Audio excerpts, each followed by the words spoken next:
మన మెగాస్టార్ చిరంజీవి గారి భార్య అయినటువంటి శ్రీ కొణిదెల సురేఖ గారి చుట్టూ అయితే ఒక పెద్ద వివాదం తిరుగుతుందన్నమాట. దీని గురించి మొత్తం 2 తెలుగు రాష్ట్రాల ప్రజలు కూడాను తీవ్రంగా చర్చించుకుంటా ఉన్నారు. అసలు అదేంటనేది ఒకసారి చూసుకుంటే దీంట్లో చాలా కీలకమైన అంశాలు ఉన్నాయి. అవి ఒకసారి మనం మాట్లాడుకుందాం.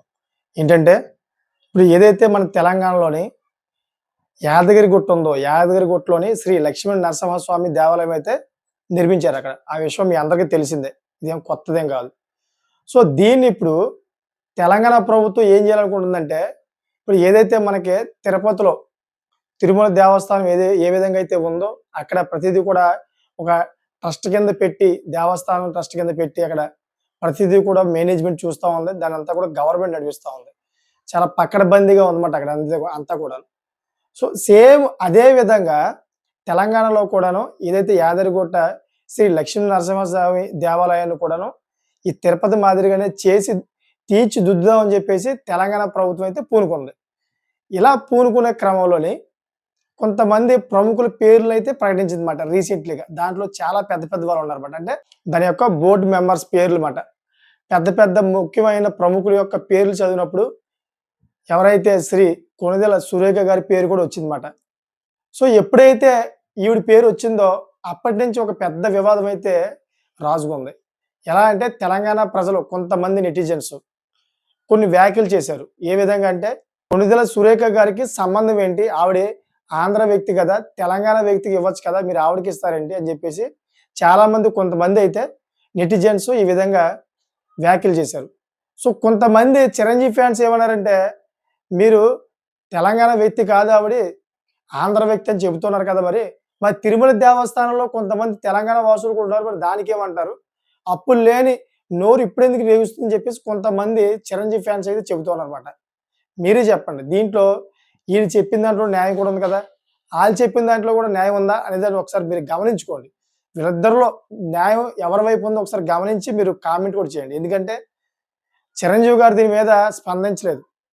ఎప్పుడైతే శ్రీ రేవంత్ రెడ్డి గారు, అంటే తెలంగాణ ముఖ్యమంత్రి అయినటువంటి శ్రీ రేవంత్ రెడ్డి గారు ఈ పేర్లన్నిటి కూడా ప్రకటించినప్పుడు చిరంజీవి గారు అసలు కృతజ్ఞతలు కూడా చెప్పలా రేవంత్ రెడ్డి గారికి. ఎందుకంటే ఆయన మరి ఇష్టం ఉందో లేదో తర్వాత సంగతి, కానీ ప్రజెంట్ సిచ్యువేషన్ అయితే ఆయన అయితే సైలెంట్గా ఉన్నారు. ఒకసారి చిరంజీవి గారి గురించి మాట్లాడుకుంటే చిరంజీవి గారికి అదేవిధంగా రేవంత్ రెడ్డి గారికి కూడా కొన్ని లింకప్లు చేస్తున్నారు కొంతమంది తెలంగాణ ప్రజలు. ఏ విధంగా అంటే రేవంత్ రెడ్డి గారికి అదేవిధంగా చిరంజీవి గారికి బాగా సాన్నిహిత్యం ఉంది. దానివల్లే ఈ రాజకీయంగా అయితే చిరంజీవి గారి యొక్క భార్య గారికి ఈ పదవి అయితే అప్పచెప్పడం జరిగిందని చెప్పేసి కొంతమంది నెటిజన్స్ అయితే చెబుతూ ఉన్నారు.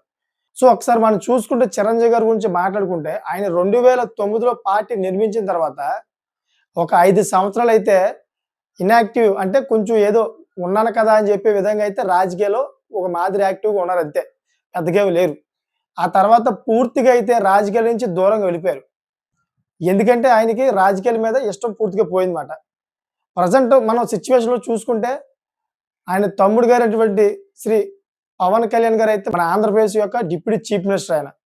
ఒకసారి ఆయన తలుచుకుంటే కనుక డైరెక్ట్గా తీసుకెళ్లి చిరంజీవి గారిని రాజ్యసభలో కూర్చోబెట్టే ఒక మంచి అవకాశం కూడా ఉందన్నమాట. అయినా కానీ చిరంజీవి గారు ఏ రోజు కూడా నాకు రాజ్యసభ పదవి కావాలని చెప్పేసి ఎక్కడ కూడా అనలేదు. అదేవిధంగా ఎక్కడ వెళ్ళే ప్రయత్నాలు కూడా ఎప్పుడు చేయలేదు ఆయన. ఎందుకంటే ఆయనకి పూర్తిగా ఇంకా రాజకీయాల నుంచి దూరంగా ఉండాలని చెప్పేసి పూర్తిగా ఆయన నిర్ణయించుకున్నారు అనమాట. సో ఇటువంటి క్రమంలోని మళ్ళీ ఈ వివాదం మళ్ళీ చిరంజీవి గారి యొక్క రాజకీయం చుట్టూ తిరుగుతుంది అనమాట. చిరంజీవి గారు రాజకీయాలు చేస్తున్నారు అనే విధంగా అయితే చుట్టూ తిరుగుతూ ఉంది. సీఎం రేవంత్ రెడ్డి గారిని కూడా దీంట్లో లాగుతున్నారు అనమాట. ఆయన శ్రీమతి గారికి ఏ విధంగా ఇస్తారు మీరు? తెలంగాణలో చాలా మంది ప్రముఖులు ఉన్నారు కదా, వాళ్ళకి ఇవ్వచ్చు కదా, ఆంధ్ర వాళ్ళకి ఇస్తారని అని చెప్పేసి ఈ విధంగా అనడంతో ఈ వివాదం అయితే పూర్తిగా రాజుకుందన్నమాట. నేను ఒక్క విషయం చెప్తాను ఏంటంటే, మన ఆంధ్ర అయినా కానీ తెలంగాణ అయినా కానీ మన 2 తెలుగు రాష్ట్రాలు ఒకటే. ఎందుకంటే మన 2 తెలుగు రాష్ట్రాలు తెలుగు మాట్లాడుకుంటాం, అందరూ కూడా మిక్స్ అయిపోయి ఉన్నాం. తెలంగాణ వాళ్ళు ఆంధ్రాలో, ఆంధ్ర వాళ్ళు తెలంగాణలో, వాళ్ళ యొక్క రిలేషన్స్తో అటు ఇటు తిరుగుతూ ఉంటారు, వస్తూ ఉంటారు. 2 తెలుగు రాష్ట్రాలే కదా, ఎక్కడ వ్యక్తి ఏముంది, ఏ దేవస్థానం ఏముంది? దేవుడికి మంచి చేయాలని చెప్పే ఒక వ్యక్తి కావాలి, కానీ ఆ వ్యక్తి ఎక్కడ వ్యక్తి అయినా మంచిదే నాకు తెలిసినప్పటికైతే. కానీ ఈ విషయంలో అయితే చిరంజీవి గారు ఎక్కడ కూడా జోక్యం చేసుకోలేదు.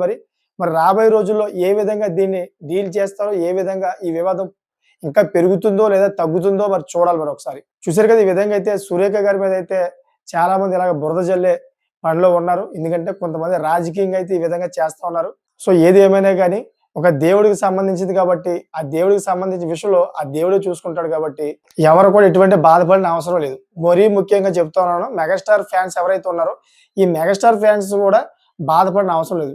ఆ లక్ష్మీ నరసింహస్వామి మొత్తం చూస్తాడు. ఆయనే మొత్తం అంతా కూడా నిర్ణయిస్తాడనమాట. సో అందుకని ఈ టాపిక్ తీసుకొచ్చాను. చాలా మందికి ఈ విషయం తెలీదు. ఎందుకంటే చాలా మంది ఏదో తప్పుగా మాట్లాడుతున్నారని అనుకుంటున్నారు కానీ పూర్తిగా మ్యాటర్ తెలీదన్నమాట. అందుకే తీసుకొచ్చి ముందు చెప్పాను. మీకు ఏమనిపిస్తుందో దీని మీద కామెంట్ చేయండి. అదేవిధంగా చాలా మందికి షేర్ చేయండి. ఇటువంటి లేటెస్ట్ ఇన్ఫర్మేషన్ అదేవిధంగా లేటెస్ట్ టాపిక్స్ అన్నీ కూడా మీ ముందుకు తీసుకొచ్చి పెడతాను. Thanks for watching friends.